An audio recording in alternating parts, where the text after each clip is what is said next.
Joining us now via Skype, the international president for the Association of Flight Attendants, Sara Nelson. She became a flight attendant 20 years ago. Just a little bit of experience there, Sara. It's great to have you with us today. Thank you. Good to be here, Erica. When you first saw that video, what was your initial reaction? It's totally disturbing. Should never happen on any of our planes. And that is the consensus across the aviation industry. So let's just be clear, this should absolutely never happen. Are you surprised at all in the way, not in the reaction to it, because I think your reaction sums up how a lot of people feel, whether in or out of the airline industry, but are you surprised at all at the reaction from the airline? Well, I think that the reaction from the airline has been taken out of context. That was a memo that was written to the employees. And I want to remind everyone that this was not airline employees who were involved in the total escalation of this event.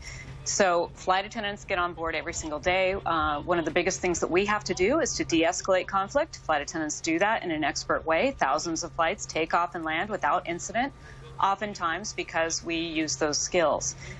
So we are about trying to keep those conflicts off of the plane. Once the security personnel came on board, they were suddenly in charge of the situation.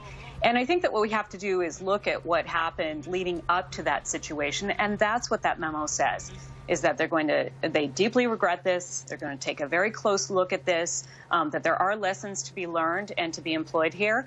And that and also what was very important in that memo to employees was that the CEO stands behind them to fly right. So that was not about standing behind them in that situation, because it wasn't actually the aviation employees who did something that was so disturbing.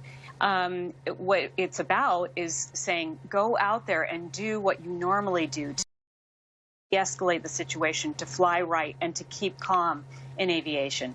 So I think that memo has been taken out of context. Well, and to be clear, I wasn't referring to the memo. I just meant in general how they're handling the PR of all of this. Because I think a lot of people, if you read that memo, it is sort of what you would expect from the CEO. But the one thing, and we only have about 15 seconds, I'm sorry, the one thing that stood out to me in that was that there are lessons to be learned here. What do you think the main lesson is for United?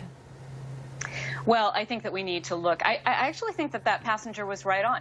We need to look at where we're offering the opportunity for volunteers to stay off the flight, because the reality is that crew did need to get to Louisville to make sure that the flight in the morning could get out and that plane could get on to the rest of its sequence and people could make their international connections and everything else. So we need to take care of that before you have a situation on the airplane. Sara Nelson, great to have your perspective. Thank you.